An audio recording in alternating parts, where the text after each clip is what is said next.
Hello, dear listeners. Today, we invite you on a fascinating journey through the centuries. We will mentally transport ourselves to the very heart of the Golden Age of Islamic civilization, a period often referred to as the Middle Ages in Europe, but which for the East was a time of incredible intellectual and cultural flourishing. Our story will be about a man whose name became a true synonym for wisdom, genius, and a tireless, all-consuming quest for knowledge.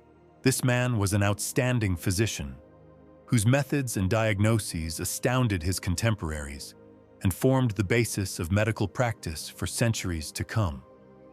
A profound philosopher, whose metaphysical constructs and logical inquiries became subjects of study and debate for generations of thinkers.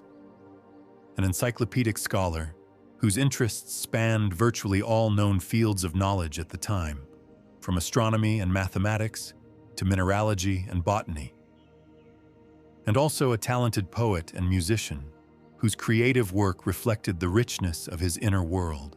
He was a true titan of thought, whose fundamental works for many centuries illuminated the path of scientific inquiry for both the East and the West, becoming a unique bridge between antiquity and the Renaissance. His full name was Abu Ali ibn Abd ibn Sina, but to the entire world, he is far better known by the concise and resonant name Avicenna, which is the Latinized form of his Nisba, Ibn Sina. Mentally picture a skilled calligrapher inscribing his name on aged parchment. Imagine before you a map of the medieval East, marked with centers of learning such as Bukhara, Samarkand, Urgench, Isfahan, and Baghdad. Majestic ancient libraries filled with priceless scrolls and codices, and madrasas, essentially the universities of that era, where intellectual life thrived, heated debates were held, and knowledge was passed from teacher to student. Now, let us transport ourselves to the world as it was approximately 1,000 years ago.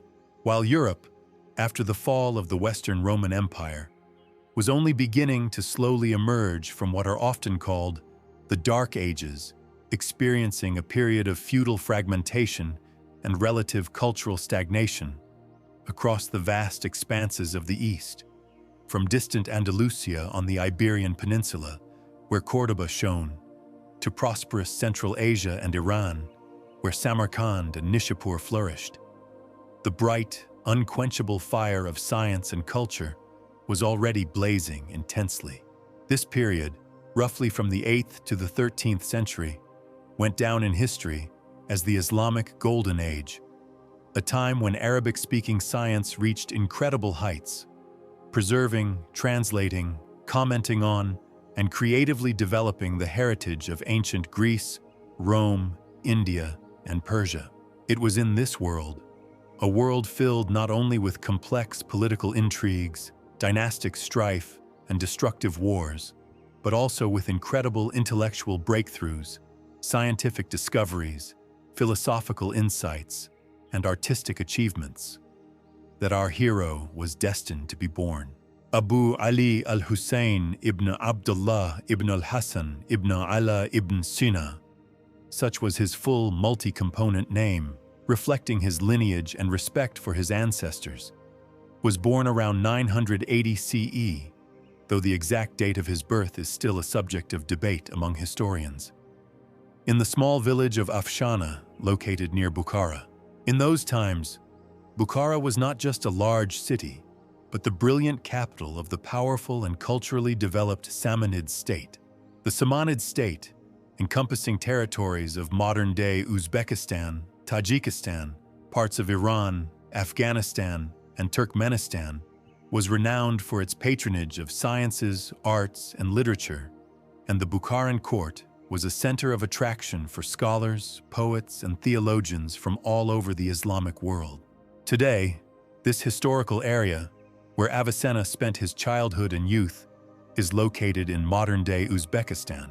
His father, Abdullah, hailed from Balkh, an ancient city in Khorasan, and held the respected position of an official responsible for tax collection in the village of Karmaithan, and later in Afshana itself.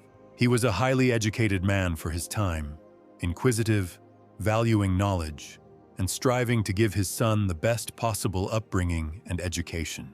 Avicenna's family, as some researchers believe based on his own autobiographical notes, which he dictated to his student Al-Juzjani, belonged to the Ismailis, an influential and intellectually active branch of Shia Islam. Ismailism, with its complex philosophical doctrine, emphasis on allegorical or esoteric interpretation of the Quran, and interest in Neoplatonic philosophy, could have created a favorable environment for the development of critical thinking and breadth of views in young Hussein. The future scholar's father, Abdullah, and his brother often hosted gatherings at their home where lively conversations on philosophical, theological, and scientific topics took place, discussing the teachings of Greek philosophers and Indian arithmetic. Young Hussein, possessing extraordinary receptivity, eagerly absorbed these discussions, which undoubtedly stimulated his early and deep interest in sciences and philosophy. From his earliest childhood years, the boy began to display truly phenomenal abilities for learning and memorization.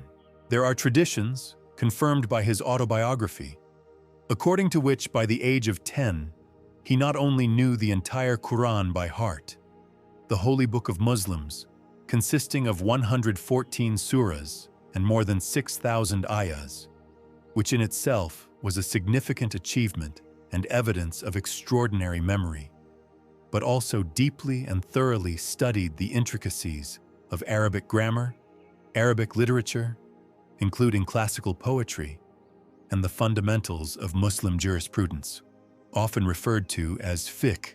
His father, seeing such an extraordinary, rare talent in his son, made every effort to provide him with the best education possible at that time.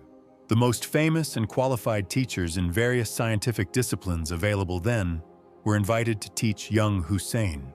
The education system at that time and in that region was quite developed, although it lacked the formalized structure of modern educational institutions.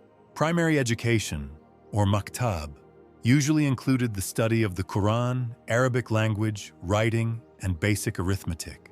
For more capable students, paths opened up to study grammar, rhetoric, poetry, as well as specialized sciences through individual tutoring with recognized scholars or in study circles at mosques and madrasas. Young Avicenna did not limit himself to the standard program. He enthusiastically delved into the study of Indian arithmetic, renowned for its decimal positional numeral system, which included the use of zero, a huge advantage over Roman or Greek systems, and which opened new possibilities for mathematical calculations. His tutor, Mahmud Masa, a greengrocer, was apparently an educated man familiar with Indian merchants and their methods of calculation.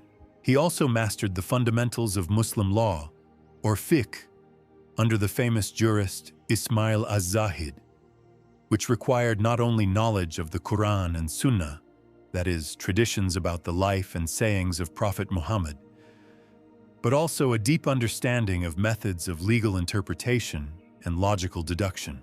Avicenna began to study philosophical disciplines, such as logic and natural sciences, Euclid's geometry with its rigorous axiomatic system, and Ptolemy's astronomy with its complex geocentric model of the universe, under Abu Abdallah an-Natili, a wandering scholar who, according to some accounts, did not possess particularly deep knowledge in these areas, but managed to awaken a lively interest in his inquisitive student and guide him on the path of independent research.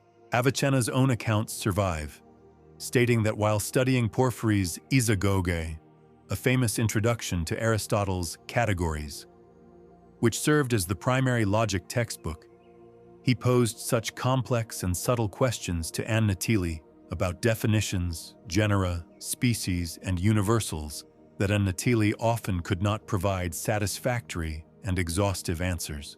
Frequently, Avicenna himself proposed more precise formulations and solutions, surprising his teacher with the depth of his understanding and sharpness of mind. For example, He could dispute the definitions of genera and species proposed by his teacher, pointing out their incompleteness, internal contradictions, or inconsistency with Aristotelian principles, based on texts he had already read and his own logical conclusions. This early manifestation of critical thinking, analytical abilities, and astonishing independence of judgment became a characteristic feature of his entire subsequent scientific path. Soon, Avicenna realized that for further intellectual growth, he needed to proceed independently, delving into the study of primary source texts, reflecting on them, and verifying their conclusions with his own experience and reason. You can imagine this inquisitive, purposeful teenager, Avicenna, entirely engrossed in reading ancient scrolls and books covered in complex Arabic script, carefully studying intricate geometric drawings and astronomical tables that served scholars of that time for understanding the laws of nature and the structure of the universe. His mind and imagination were particularly captivated by medicine and philosophy, two fields of knowledge that were closely interconnected in that era, as medicine was viewed not only as the art of healing the body, but also as a science requiring a deep understanding of human nature and the surrounding world. He literally devoured the works of the great ancient Greek sages, whose writings had been translated into Arabic at Baghdad's House of Wisdom, also known as Bait al-Hikmah, and other translation centers. Among them were Plato, with his doctrine of the ideal world of forms and the immortality of the soul. Aristotle, the first teacher, with his comprehensive system of logic, physics, metaphysics, and ethics. Galen of Pergamon, an undisputed authority in medicine for 1,500 years, whose anatomical and physiological treatises were the foundation of medical education. And Hippocrates, the legendary father of medicine, whose aphorisms and ethical principles remained relevant. All these treasures of ancient thought were accessible to Avicenna, thanks to the titanic labor of translators like Hunayn ibn Ishaq and his school. He confessed that he read Aristotle's famous Metaphysics, one of the most complex and fundamental works of ancient philosophy, a full 40 times, trying to penetrate its profound meaning. But many passages remained unclear and obscure to him.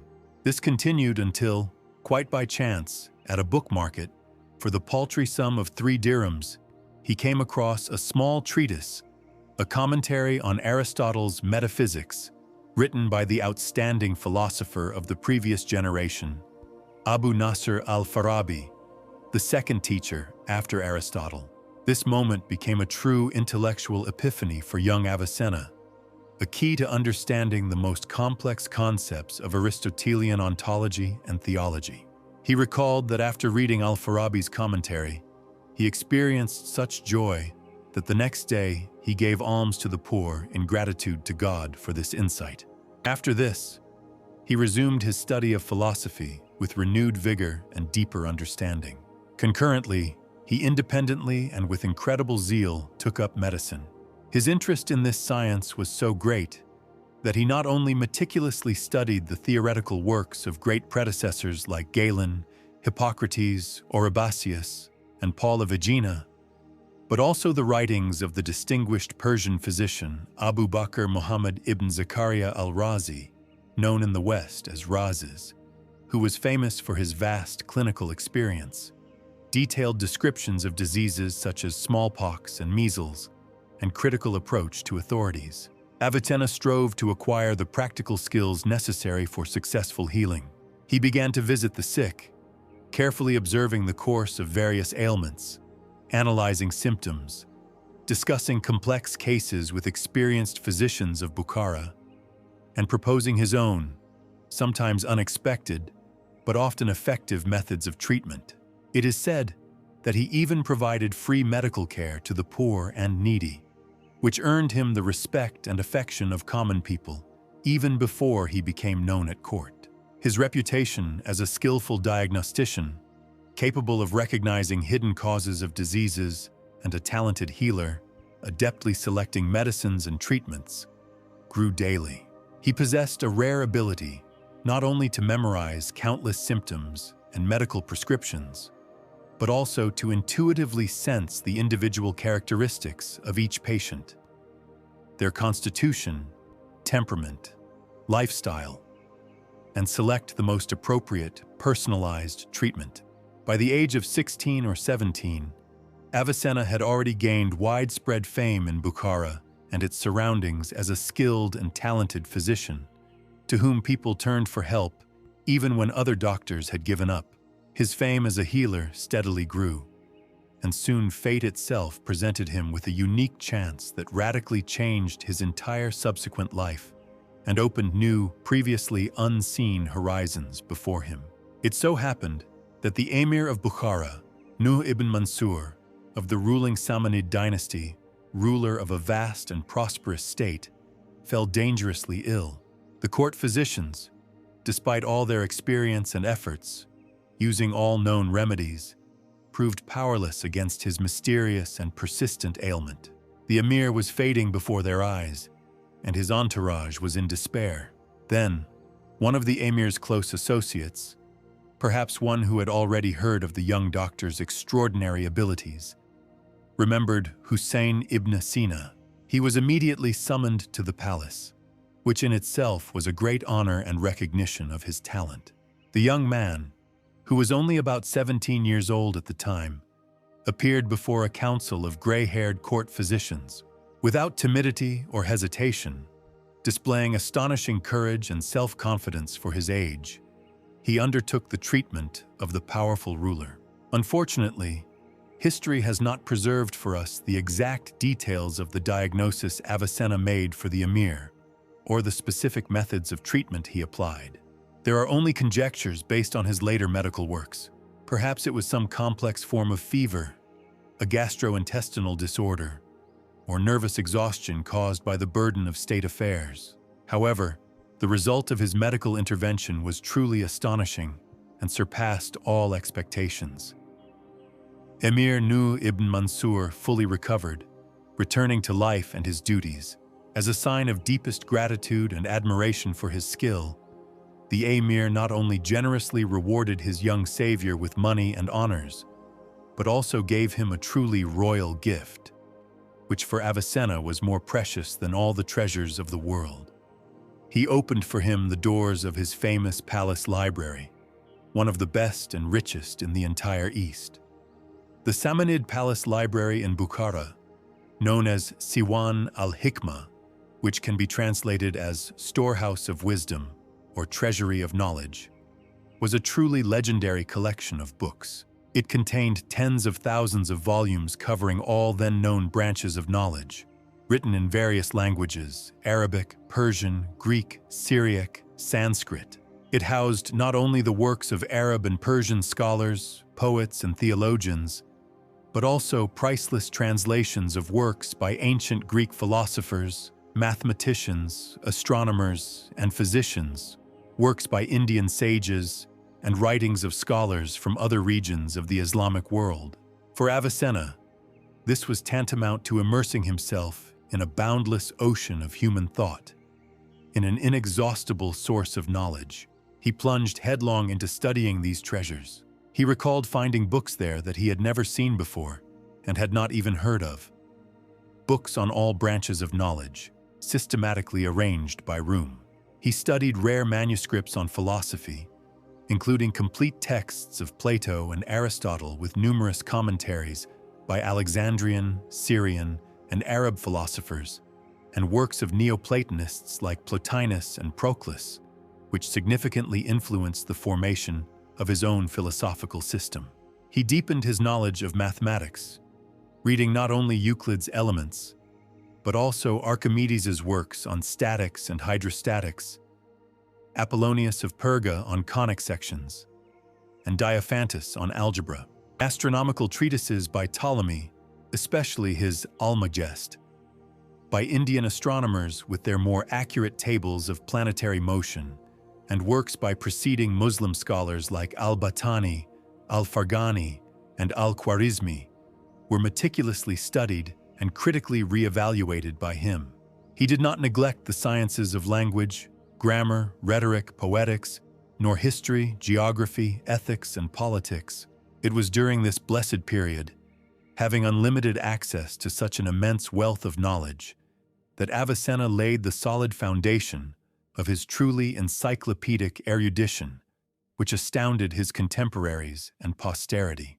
He did not just read, he deeply analyzed what he read, compared different viewpoints, made numerous excerpts, systematized information, creating in his mind a coherent and comprehensive worldview. Already then, at the age of about 18 to 20, he began actively writing his first independent works, among which were commentaries on the works of ancient authors, small but substantive treatises on logic and metaphysics, and possibly the first drafts and plans for his future fundamental medical and philosophical works. This period of intensive self-education and initial creative upsurge definitively shaped him as a scholar of the broadest profile, a thinker capable of original generalizations and bold hypotheses. Unfortunately, this unique library later burned down in a fire, and malicious tongues even tried to blame Avicenna for it, claiming he wished to monopolize the knowledge contained therein. But he himself resolutely rejected these insinuations. However, the brilliant era of the Samanid dynasty's rule, marked by cultural flourishing and relative stability, was unfortunately drawing to its inevitable close. Internal strife, the weakening of central authority, and pressure from nomadic Turkic tribes from the north undermined the state's power. In 999, Bukhara, the Samanid capital, was conquered by the Karakhanid Turks. This event marked the beginning of a new period in Central Asian history, a period of political instability, frequent wars, and changes of dynasties and rulers. These turbulent historical cataclysms became the restless backdrop against which most of Avicenna's eventful and dramatically shifting life unfolded. He was forced to leave his native lands, Bukhara, where he had spent his youth and received a brilliant education, and begin the difficult, privation-filled, and dangerous life of a wandering scholar and physician, moving from place to place in search of patronage from enlightened rulers, calm conditions for scientific work, and the opportunity to apply his knowledge in practice. In his travels, he could have traced a complex and winding route on an imaginary map, passing through numerous cities and regions of Iran and Central Asia, sometimes engulfed in military actions, sieges, or even partially destroyed. His path first led him to Khwarezm, an ancient and rich region in the lower reaches of the Amu Darya, to its capital Urgench, also known as Gurgan, where Emir Ali ibn Ma'mun, and then his brother and successor Ma'mun II ibn Ma'mun of the Ma'munid dynasty, ruled at the time.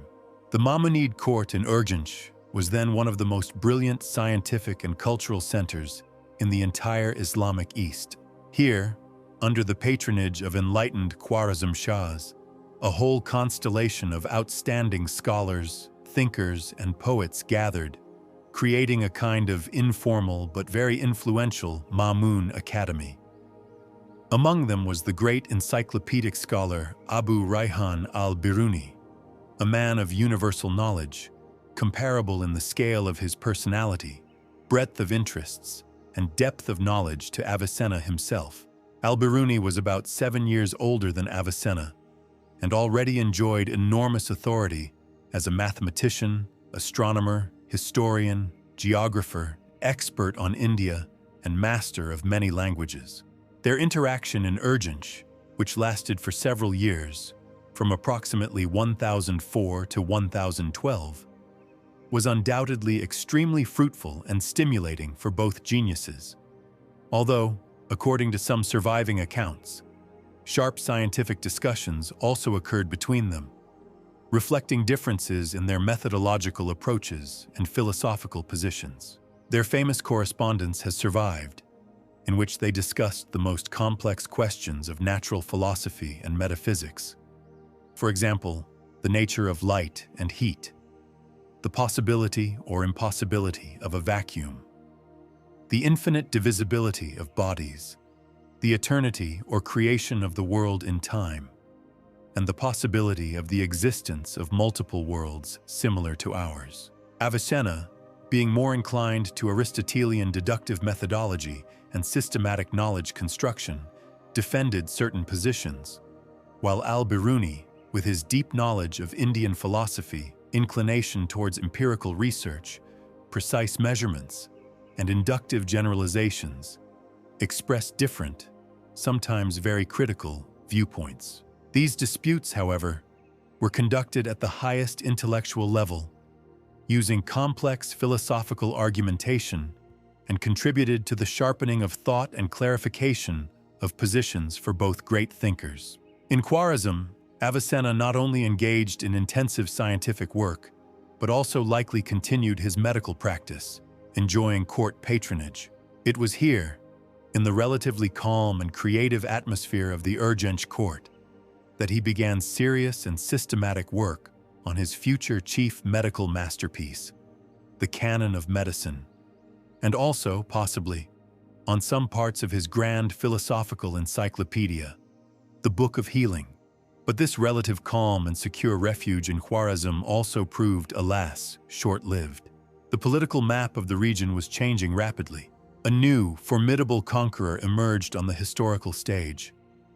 Sultan Mahmud of Ghazni, ruler of the powerful Ghaznavid state, which stretched from Iran to India. Mahmud was not only a talented military commander, but also an ambitious man, striving to gather at his court in Ghazni, in modern Afghanistan, all the outstanding scholars and poets of his time to add luster to his empire. In 1017, after conquering Khwarezm, he insistently, almost in an ultimatum, demanded that all famous scholars in Urgench, including Avicenna and Al-Biruni, immediately come to his court. Al-Biruni, being a more pragmatic man and perhaps less inclined to risk, weighed all the circumstances, complied with this demand, and spent many years at the Ghaznavid court, where, however, he created his most important works, including the famous India. Avicenna, however, who valued his intellectual freedom and independence above all, and perhaps feared the despotic and unpredictable nature of the formidable sultan who brooked no opposition, preferred a risky and perilous escape. Imagine this dramatic scene. Avicenna, possibly accompanied by his loyal student Abu Ubaid al-Juzjani, who had joined him in Khwarezm and remained with him until the end of his days, secretly leaves Urgench and embarks on a most arduous journey across the arid and hostile Karakum desert, seeking to evade pursuit by Mahmud of Ghazni's envoys. During this desert crossing, according to al-Juzjani, they nearly perished from thirst and hardship. Thus began a new, even more difficult and unpredictable period of long and dangerous wanderings for the great scholar. Avicenna was forced to move from one city to another, seeking patronage and opportunities to continue his work. He visited Abiward, Nishapur, one of the largest cultural centers of Khorasan, where, however, he did not find a proper reception, and finally arrived in Gurgan, also known as Gurgan, a city on the southeastern coast of the Caspian Sea. Here he found temporary refuge and patronage under the local Emir Shams al-Ma'ali Qaboos ibn Wushmagir, ruler of the Zayarid dynasty. Qaboos was an extraordinary personality, not only a warlike and sometimes cruel ruler, but also an educated man, known as a talented poet, skilled calligrapher, and connoisseur of sciences and arts. He treated Avicenna with respect, appreciated his talent, and provided him with conditions for peaceful work. It was in Gurgan, during a period of relative stability that lasted several years, that Avicenna wrote a significant part of his Canon of Medicine, as well as a number of important philosophical treatises, including On the Origin and Return and Deliverance from Error. Here, as mentioned, he acquired a loyal student and companion for many years, Abu Ubaid al-Juzjani, who would later become his biographer, secretary, assistant, and custodian of his legacy, preserving for posterity many of his works and invaluable information about his life. However, Qaboos's rule was precarious and ended tragically. In 1017, He was overthrown in a soldier's mutiny caused by his harsh temper and soon killed. Avicenna, having lost his patron and fearing new unrest, was forced to set out again, this time to the city of Ray, located near modern Tehran. In Ray, which at that time was an important political and cultural center, Avicenna entered the service of Majd ad-Dawla, a ruler of the Buyid dynasty, and his mother, the influential regent Sayyida Khatun. Here he also engaged in medical practice and scientific work. But the political situation in Ray was extremely unstable due to internal strife and the threat from Mahmud of Ghazni. After staying in Ray for some time, Avicenna moved to Hamadan, the capital of another emirate, also ruled by a representative of the Buyid dynasty. Here, Emir Shams ad-Dawla reigned. In Hamadan, Avicenna quickly gained enormous authority as a skilled and successful physician. When Emir Shams ad-Dawla fell seriously ill with excruciating stomach colic, from which, incidentally, Avicenna himself suffered for many years, all court physicians proved powerless. Avicenna, applying his knowledge and experience, managed to cure the ruler, thereby earning his boundless trust and gratitude.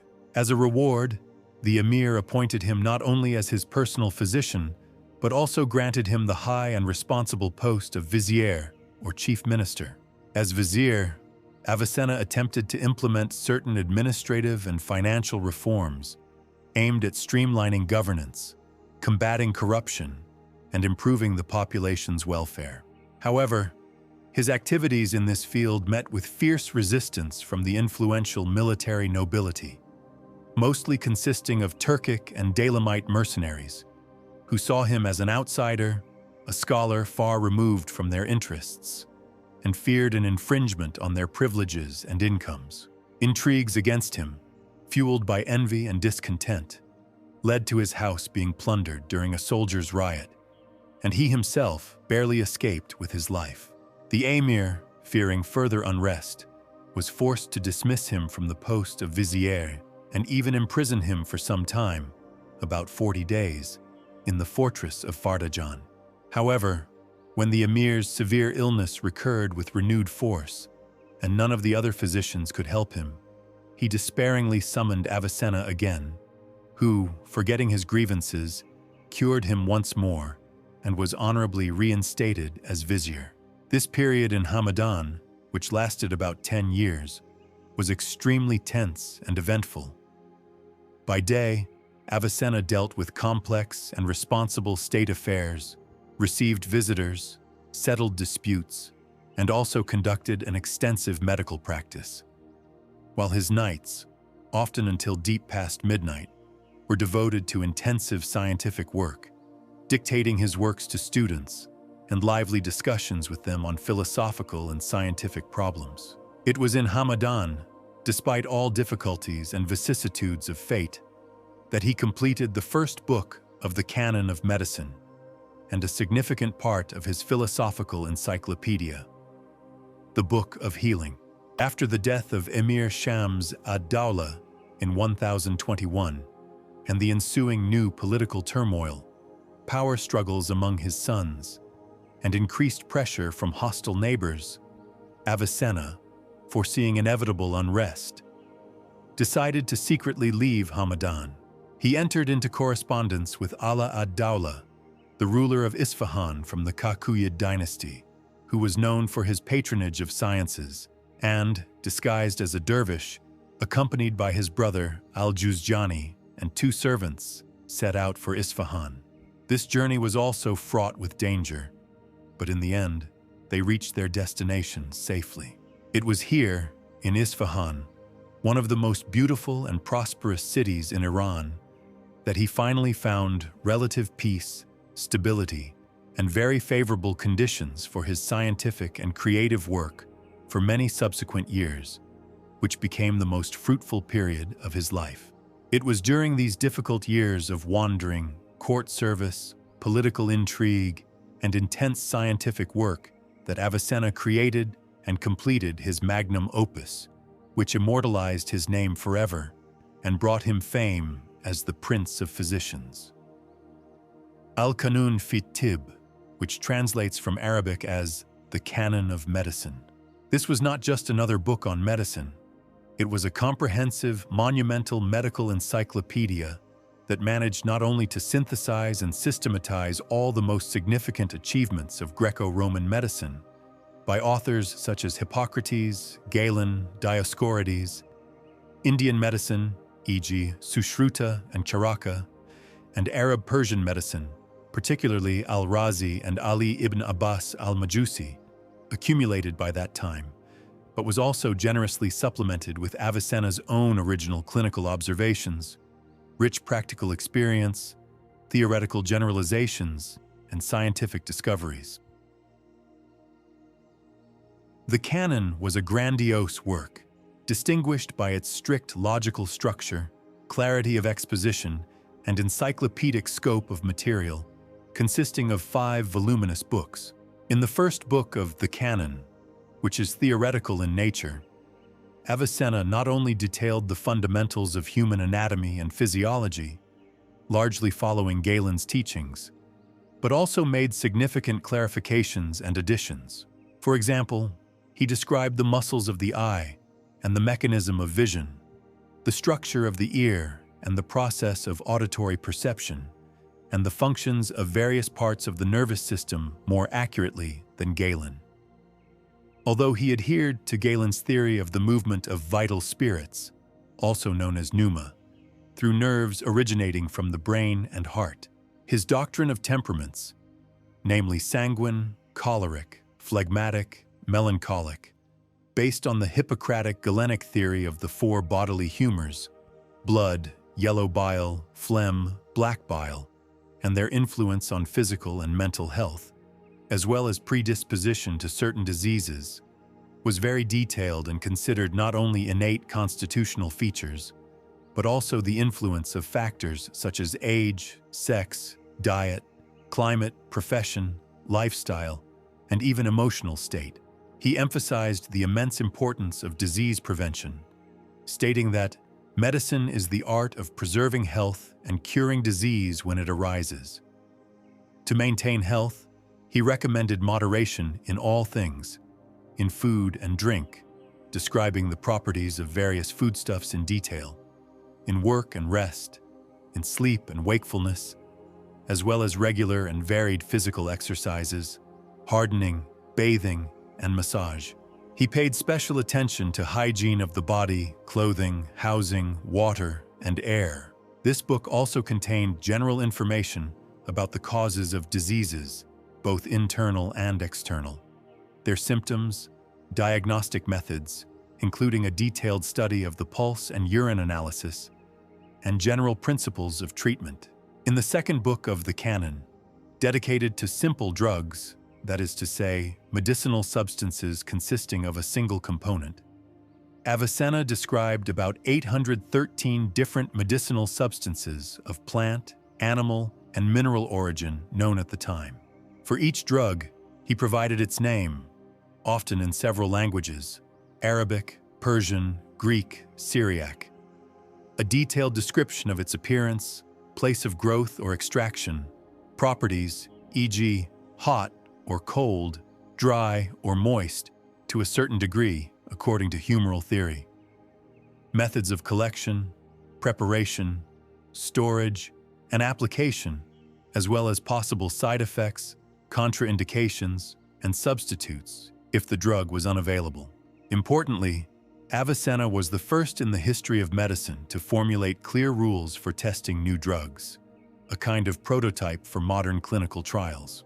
Among these 7 rules were requirements such as purity of the preparation, meaning an absence of foreign impurities, testing the drug on humans, not just animals, as was done previously, for a specific, particular disease, which should be simple, not complex or complicated by other ailments, and testing on people with different constitutions and at different times of the year to account for individual and seasonal factors.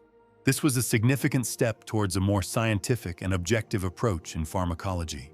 He described in detail the properties and uses of widely used plants, such as camphor, rhubarb, senna, aloe, opium poppy, henbane, mandrake, and many others, as well as the use of various minerals and animal products like mercury, antimony, arsenic, noting their toxicity and the need for great caution, musk, ambergris, and rhinoceros horn. The third book of the Canon, the most voluminous and detailed part of the entire work, was devoted to so-called private pathology and therapy, meaning it examined in detail diseases of individual organs and various parts of the human body, described sequentially from head to toe. It was, in essence, a true and comprehensive handbook of internal diseases that physicians used for many centuries. Avicenna described with great scrupulousness and clinical accuracy the etiology, pathogenesis, within the framework of contemporary understanding, symptoms, diagnostic methods, treatment, and prognosis of a multitude of diverse diseases.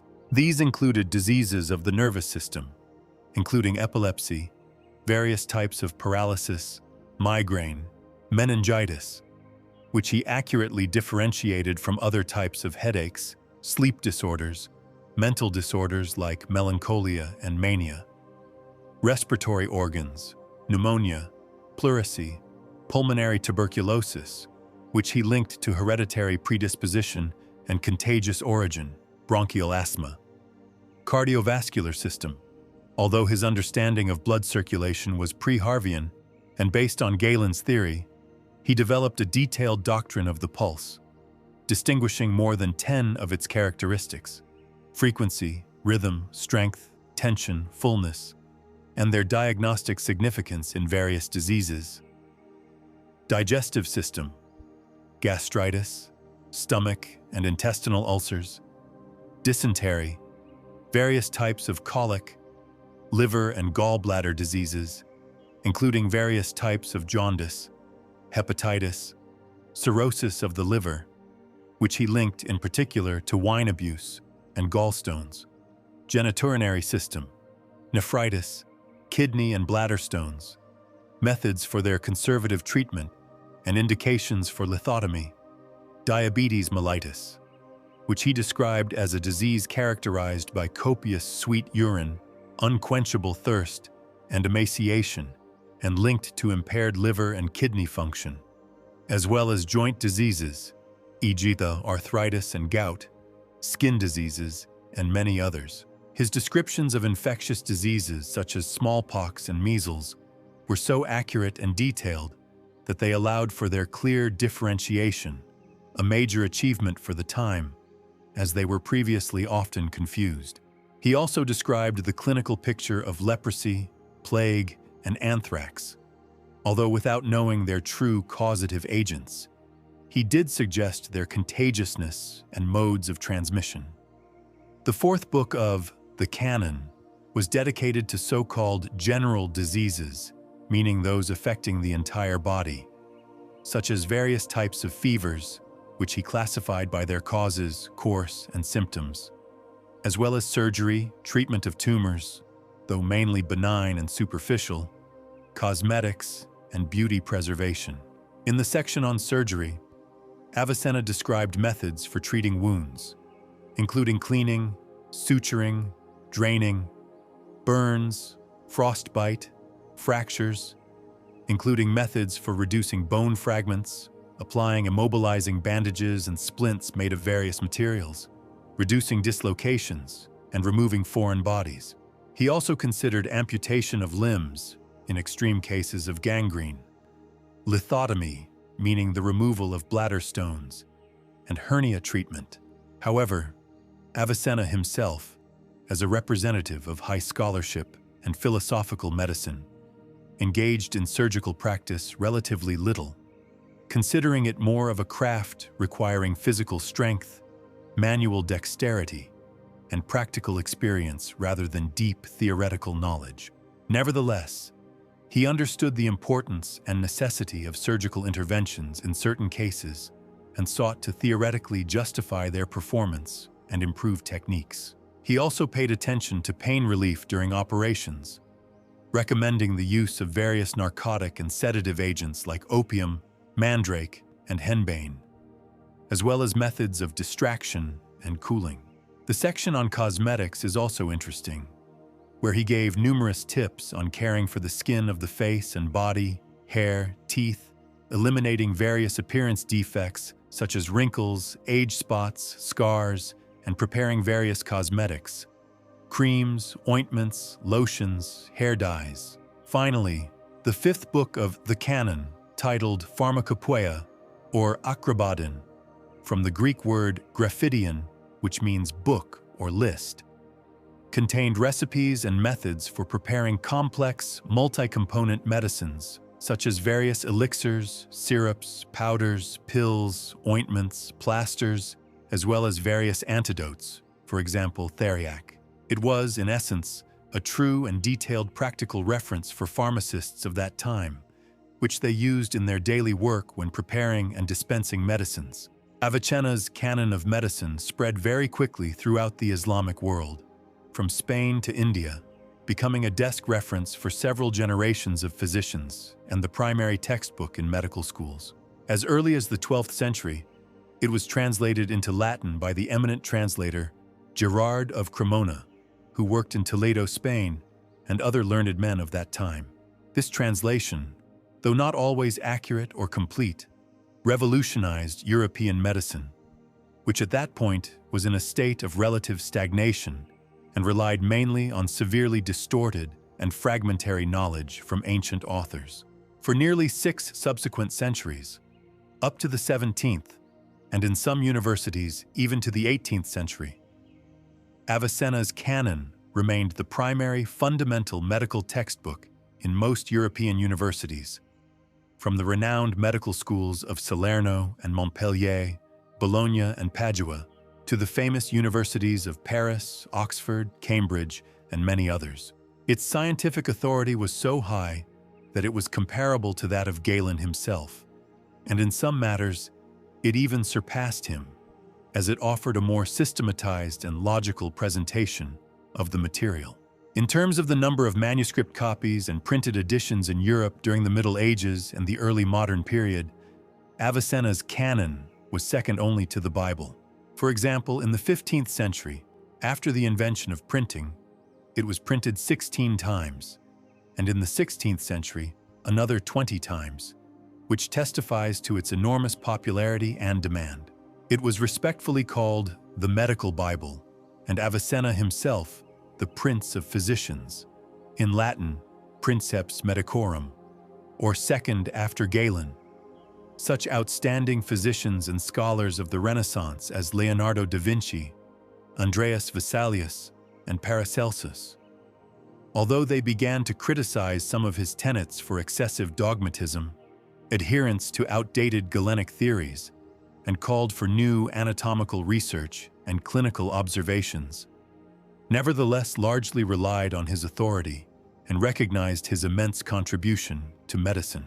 Only in the 17th and 18th centuries, with the development of experimental anatomy by Vesalius, the discovery of blood circulation by Harvey, the successes of clinical medicine by Sydenham and Boerhaave, and the development of chemistry and physics, did the canon gradually give way to new knowledge and approaches.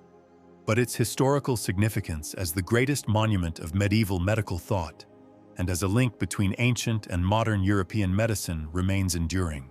Criticism of the canon in later times mainly concerned its adherence to some outdated Galenic theories, for example, humoral pathology or the doctrine of pneuma, insufficient attention to anatomical dissections, which, for religious and ethical reasons, were not practiced as widely in the Islamic world as became possible later in Europe, and some schematism and dogmatism in describing the treatment of certain diseases.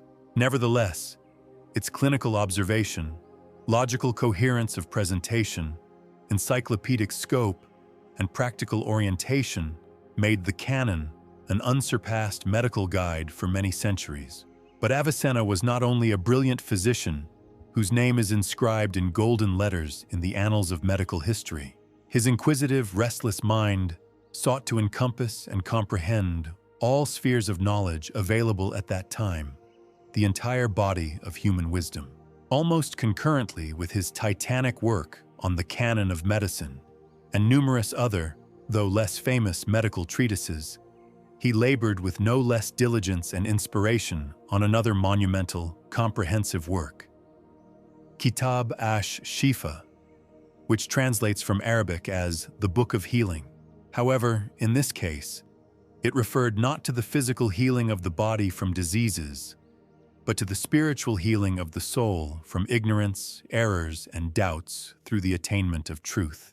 It was a philosophical encyclopedia, grandiose in its conception and execution, designed, in the author's own words, to heal the soul from ignorance and errors, and to present in a systematic form the entire body of philosophical and scientific knowledge of that time, based on the heritage of Aristotle and other Greek thinkers, but creatively reprocessed and supplemented by Avicenna himself.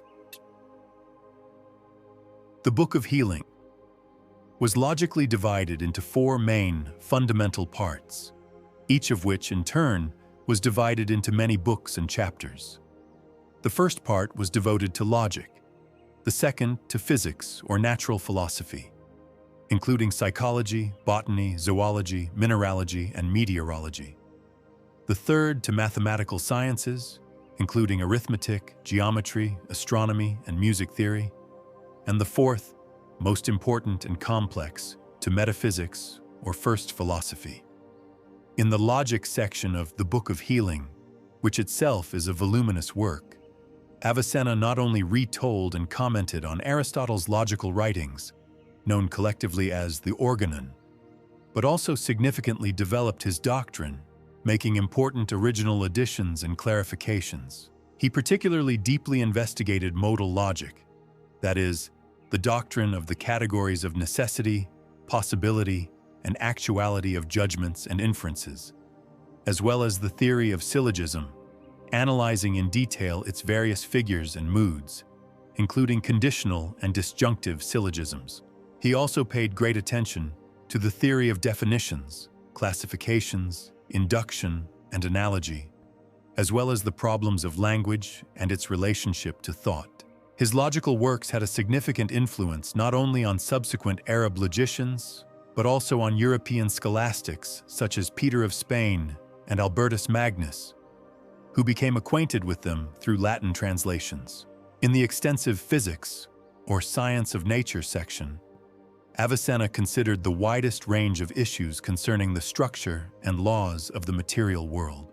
His doctrine of motion, although based on Aristotelian concepts, also contained innovative elements. For example, he developed the theory of male, which can be translated as inclination or impetus, a kind of inherent force, according to which a thrown body moves not because it is continuously pushed by the surrounding air, as Aristotle believed, but due to some immaterial force imparted to it by the thrower at the moment of throwing, which gradually dissipates due to environmental resistance or the body's own internal resistance. This theory was an important step towards understanding inertia and anticipated the ideas of later European thinkers like John Buridan.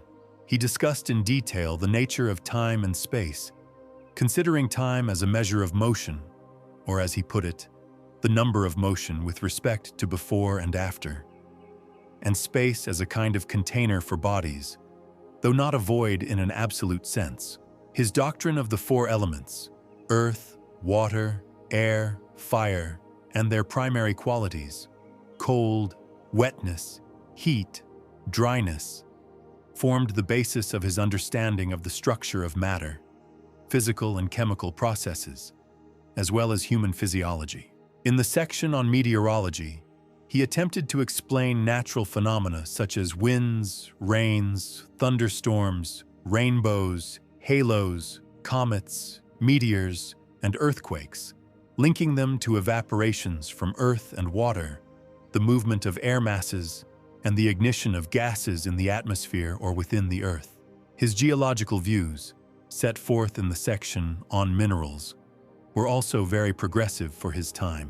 He proposed the idea of the slow but continuous change of the Earth's surface, The formation of mountains as a result of long processes of land uplift and subsequent erosion by water and wind, and the origin of marine animal fossils found in mountains far from the sea.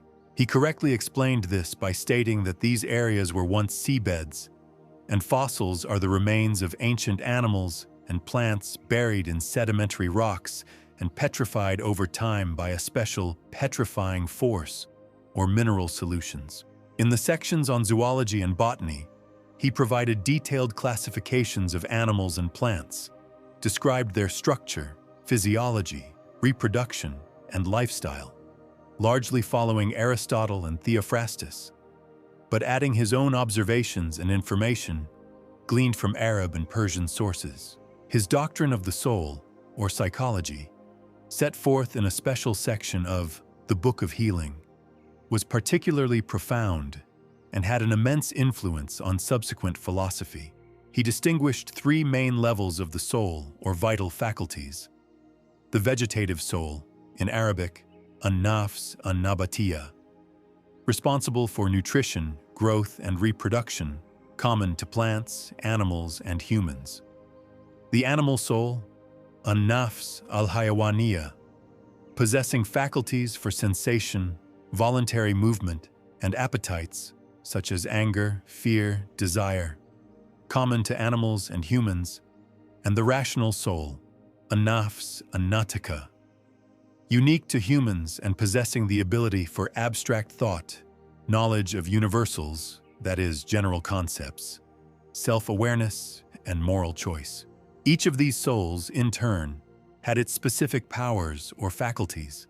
For example, the animal soul had 5 external senses: sight, hearing, smell, taste, touch, and 5 internal senses, localized in his view in different parts of the brain. Common sense, in Arabic, his mushtarak, which synthesizes data from external senses into a coherent image.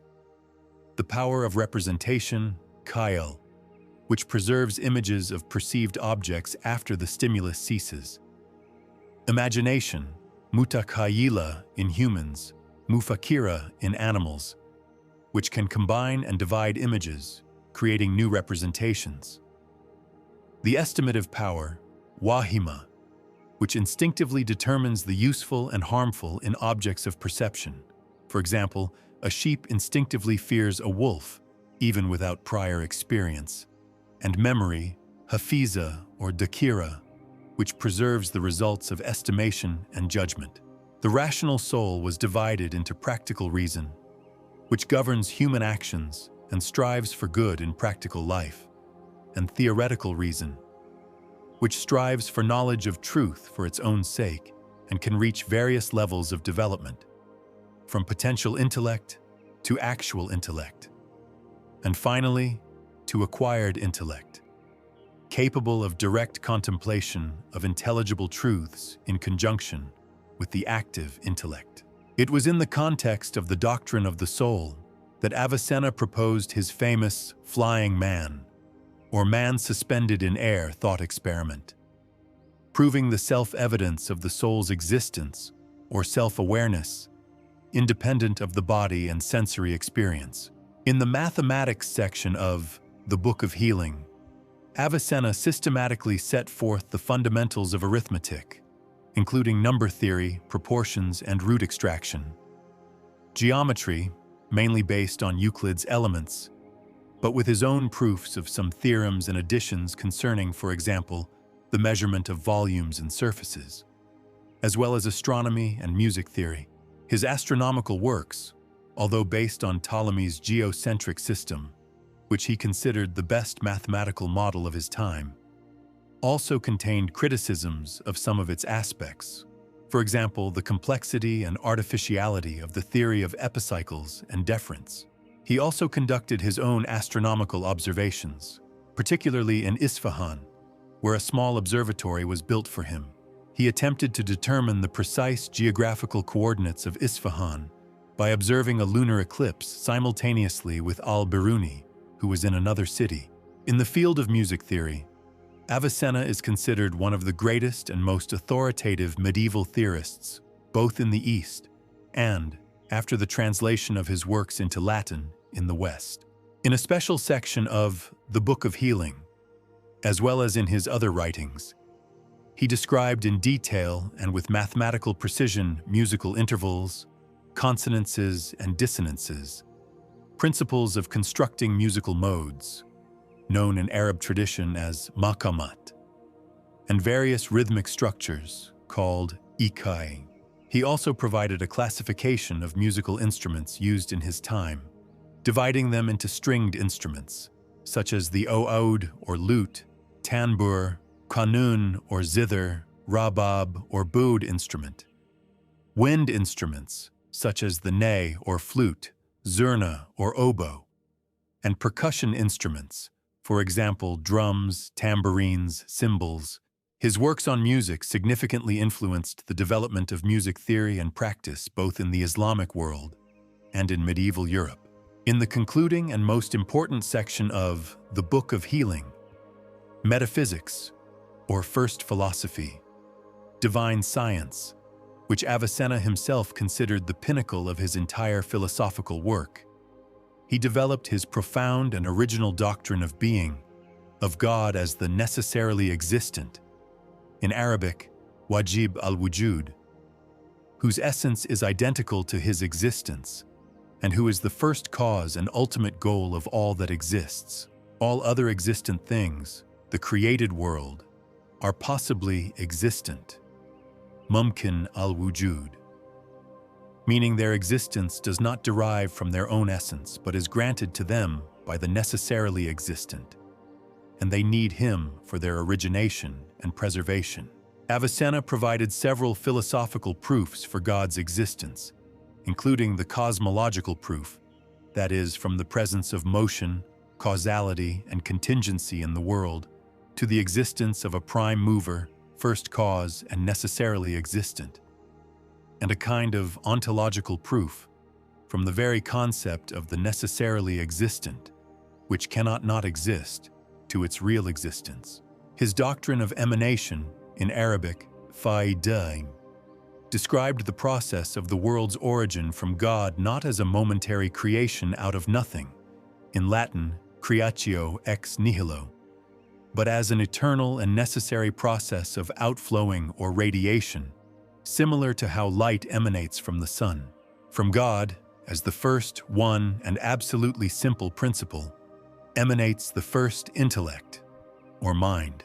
This first intellect, being complex, as it thinks God, itself as a necessary consequence of God, and itself as possible in its essence, generates the second intellect, the soul of the first celestial sphere, and the body of this sphere itself, that is, the sphere of fixed stars.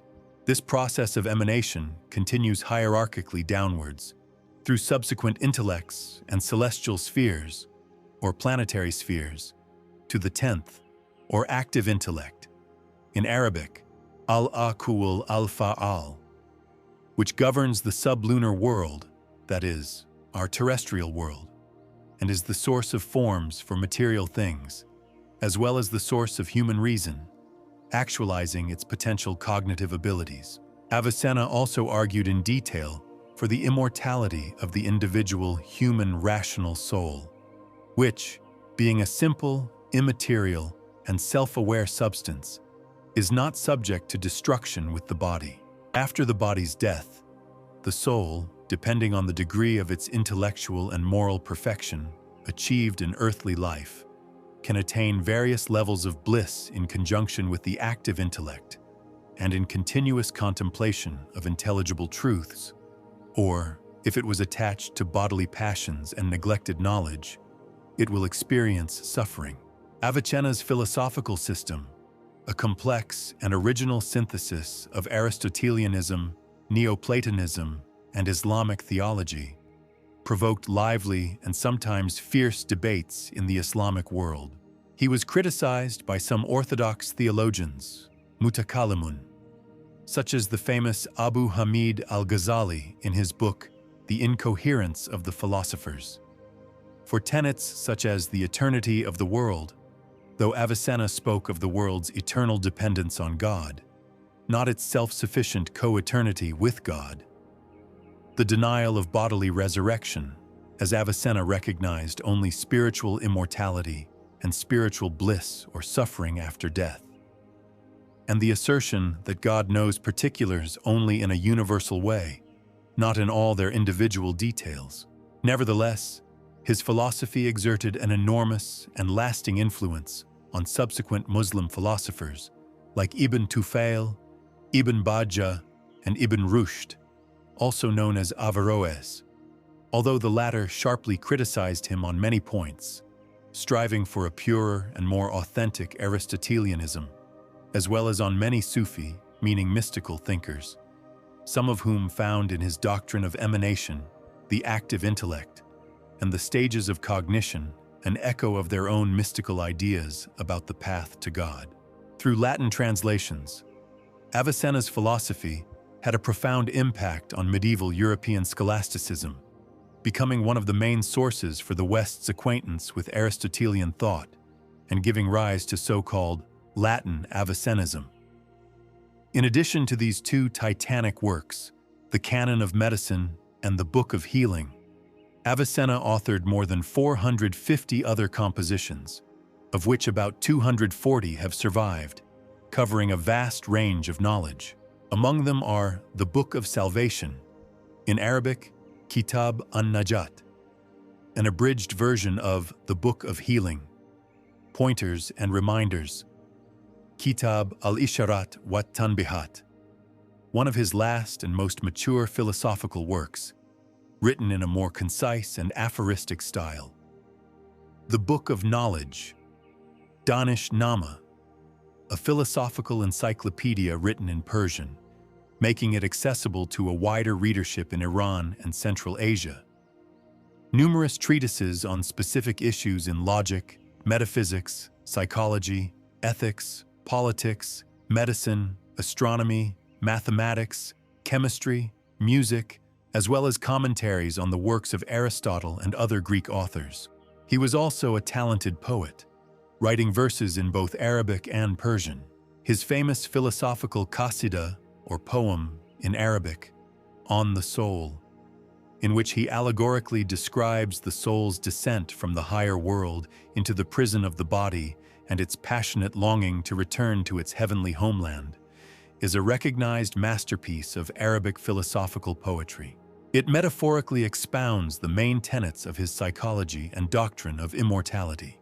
He also wrote elegant rubaiyat, or quatrains, in Persian, reflecting on the meaning of life, the transience of time, the vanity of worldly cares, and the enduring value of knowledge and virtue. Some of his medical and philosophical treatises were written in verse form, so-called urjuza, which facilitated their memorization by students.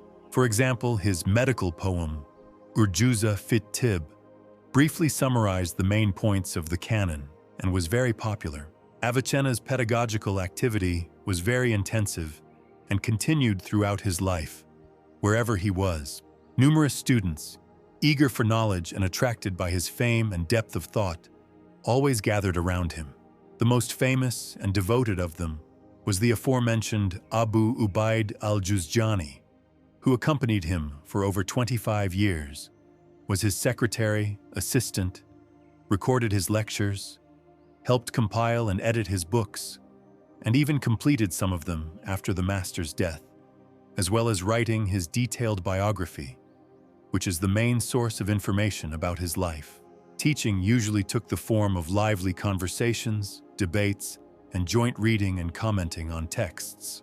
Avicenna possessed a rare gift for clearly, logically, and engagingly explaining the most complex philosophical and scientific issues, stimulating students to independent critical thinking and the search for truth. The last approximately 14 years of his eventful and turbulent life, that is, roughly from 1023 to 1037, Avicenna spent in the city of Isfahan, at the court of the enlightened and powerful Emir Ala ad-Dawla of the Kakuyid dynasty. Avicenna's stay in Isfahan, which at that time was one of the largest, most beautiful, and most prosperous cities in Iran, became the calmest, most stable, and most fruitful period of his life. Emir Allah ad-Dawla highly valued Avicenna's learning and talent, treated him with great respect and honor, provided him with all necessary conditions for scientific work, built an observatory for him for astronomical observations, and ensured access to rich libraries. Avicenna not only engaged in intensive scientific and writing activities, but also took an active part in court life, was the emir's advisor on various issues, and accompanied him on his military campaigns as a personal physician and consultant. However, such intense intellectual work, a restless life full of travels and anxieties in previous years, and possibly the abuse of wine, which according to some accounts, he used to relieve fatigue and stimulate creative activity, and opiates, which he took both as medicine for his agonizing stomach colic and perhaps also to enhance work capacity, gradually but steadily undermined his once robust health. There are different versions regarding the exact cause of his illness and death. According to one of the most common versions, he died from an exacerbation of chronic stomach colic, which became particularly severe during one of Emir Allah ad-Dawla's military campaigns against Hamadan. According to another version, being an experienced physician, he tried to treat himself but used overly strong and aggressive remedies, which only worsened his condition. There is also a version that one of his servants, wishing to rob him or out of revenge, mixed opium into his medicine in excessive doses, or even poisoned him with some other substance. Whatever the case, feeling the end approaching, Avicenna, as his biographers report, showed greatness of spirit and humility. He stopped treatment, freed all his slaves, generously distributed all his property to the poor and needy, and devoted the last days of his earthly life entirely to fervent prayer, reading the Quran, and sincere repentance. Abu Ali ibn Sina, the great Avicenna, passed away in the holy Muslim month of Ramadan in the year 1037 of the Christian era, which corresponds roughly to June. This occurred in the city of Hamadan, where he had arrived with the emir's army. He was about 57 years old at the time, an age not so advanced by modern standards, but quite significant for that turbulent era, especially considering his life full of hardships, wanderings, and incredible mental exertion. He was buried with great honors in Hamadan. Today, a majestic and beautiful mausoleum, built over his grave in the 20th century on the site of an older burial, stands in this Iranian city. This mausoleum, with its characteristic conical tower, has become not only an architectural landmark, but also a place of true pilgrimage for numerous admirers of his genius from all over the world. Scholars, doctors, philosophers, students, and simply educated people who come to pay homage to this great thinker. Avicenna's death by no means signified his oblivion or the waning of his influence. On the contrary, his fame and authority only continued to grow over time, spreading ever wider and deeper both in the East and the West. His numerous and profound works became an integral, fundamental part of the entire intellectual and cultural heritage of humanity.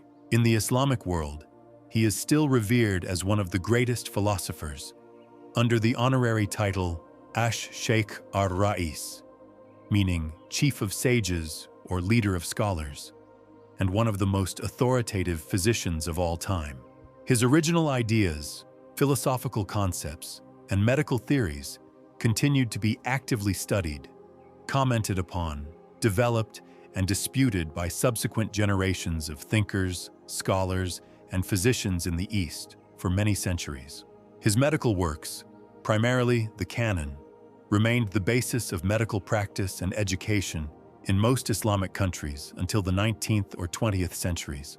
In Europe, as we have repeatedly mentioned, his Canon of Medicine, after being translated into Latin, became the true foundation for the development of all European medicine for many centuries to come, and his philosophical ideas, especially in metaphysics, logic, and psychology, had an enormous stimulating impact on the development of medieval scholasticism. Such outstanding European thinkers of the Middle Ages and Renaissance as Albertus Magnus, Thomas Aquinas, Roger Bacon, Duns Scotus, William of Ockham, and many others actively used Avicenna's ideas, copiously quoted his works, and engaged with him in fruitful dialogue or polemic. His doctrine of the distinction between essence and existence, his classification of sciences, his teachings on the soul and its faculties, on the nature of knowledge, on God and his relationship to the world, became an integral part of the European philosophical tradition for many centuries. The names Avicenna and Averroes, that is, Ibn Rushd, another great Arab philosopher, became true symbols of Arab wisdom and learning for Europeans, personifying the immense contribution that Islamic civilization made to the preservation and development of ancient heritage and to the formation of the foundations of modern science. And in our days, a whole millennium later, Avicenna remains a figure of global significance and enduring interest. His legacy continues to be studied and highly valued by scholars of different countries and specialties. His holistic approach to medicine, considering not only the physical but also the mental state of the patient, his emphasis on the importance of prevention, hygiene, proper nutrition, and a healthy lifestyle, his deep understanding of psychosomatic connections. All this finds a lively response and confirmation in modern medicine and psychology. His philosophical ideas about the nature of knowledge, the relationship between faith and reason, man's place in the universe, the meaning of life, and the paths to achieving happiness continue to arouse keen interest among researchers and serve as subjects of lively discussions. Monuments to Avicenna have been erected in many countries around the world, including his homeland Uzbekistan, as well as Iran, Tajikistan, and other nations. Numerous universities, for example, the Bukhara State Medical Institute named after Abu Ali ibn Sina, Avicenna University in Kabul, and Ibn Sina University in Dhaka. Medical faculties, major clinics, and scientific centers, streets and squares in many cities worldwide are named after him. In Tajikistan, his birthday is celebrated as the Day of Medical Workers in Science. His priceless works are preserved as ancient manuscripts and rare printed editions in the world's largest libraries and continue to be actively published, translated into different languages, and studied. He remains an unfading symbol of the era of flourishing science and culture in the Islamic world, and an eternal bridge connecting the civilizations of East and West.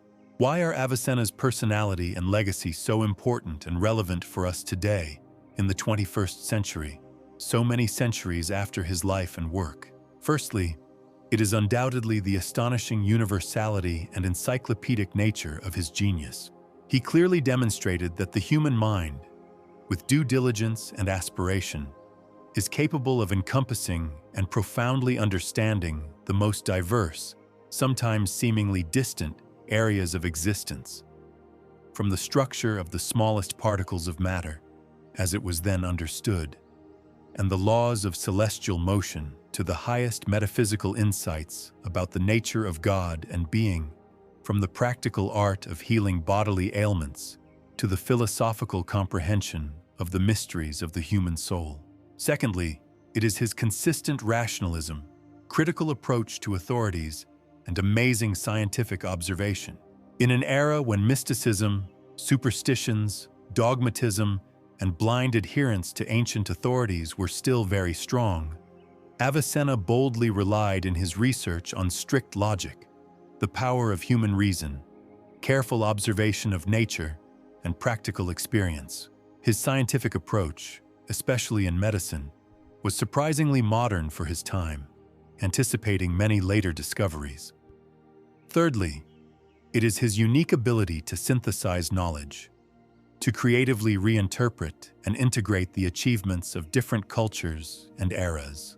He did not simply blindly copy or compile the works of his numerous predecessors, but subjected them to careful critical analysis, selected the most valuable, corrected errors and inaccuracies, and also introduced his own original ideas, creating on this basis new, more perfect, and holistic systems of knowledge.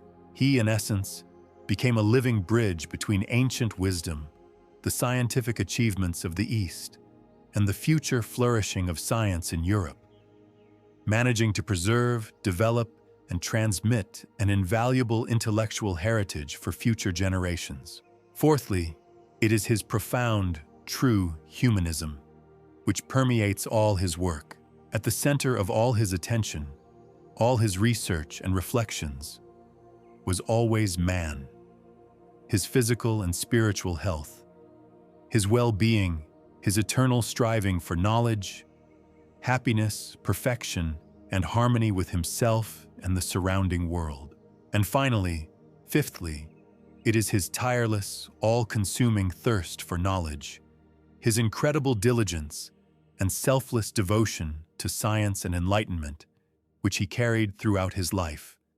Despite all the numerous difficulties, deprivations, dangers, and vicissitudes of fate that befell him. Abu Ali ibn Sina, the great Avicenna. This name is not just another page in the thick book of world history. It is a bright, imperishable symbol of all humanity's unquenchable striving for the light of knowledge, for the attainment of truth, for the achievement of harmony and perfection. His life, full of drama, ups and downs, triumphs and tragedies, was like a dazzlingly bright meteor that swiftly streaked across the dark sky of medieval science, leaving behind a long, shining trail that is clearly visible even today, inspiring new generations of researchers and thinkers. In the modern world, which, unfortunately, is still often torn by conflicts, wars, intolerance, and prejudice, the inspiring example of Avicenna, a man who managed to harmoniously combine the wisdom and achievements of different cultures, religions, and entire epochs, who dedicated his entire life without reserve to selfless service to people through the development of science, medicine, and the spread of enlightenment, seems particularly relevant and significant. His priceless legacy constantly reminds us that true knowledge has and should have no national, religious, or ideological boundaries, that the mighty human mind, armed with logic, experience, and the pursuit of truth, is capable of overcoming any, even the most complex obstacles, and that true genius, whoever he may be and wherever he may live, rightfully belongs to all humanity and serves its progress. Let the majestic panorama of his amazing life, images of his immortal works, testimonies of his enormous influence on the development of world civilization pass before your mind's eye, and let it all culminate in the wise and spiritualized face of Avicenna, perhaps against the backdrop of a boundless, starry sky, symbolizing the eternity of knowledge, or a bright rising sun, a symbol of the unquenchable light of reason. Remember this titan of thought the next time you admire the latest achievements of modern medicine, marvel at the complexity and beauty of scientific theories, or ponder the depth of eternal philosophical questions. Know that in each of these achievements, in every glimmer of human wisdom, there is also an invisible particle of Avicenna's immortal genius, a man who was many centuries ahead of his time, and who forever, by right, entered the sacred pantheon of the greatest minds ever born to humanity. Thank you for your attention. We hope this story was informative and interesting for you.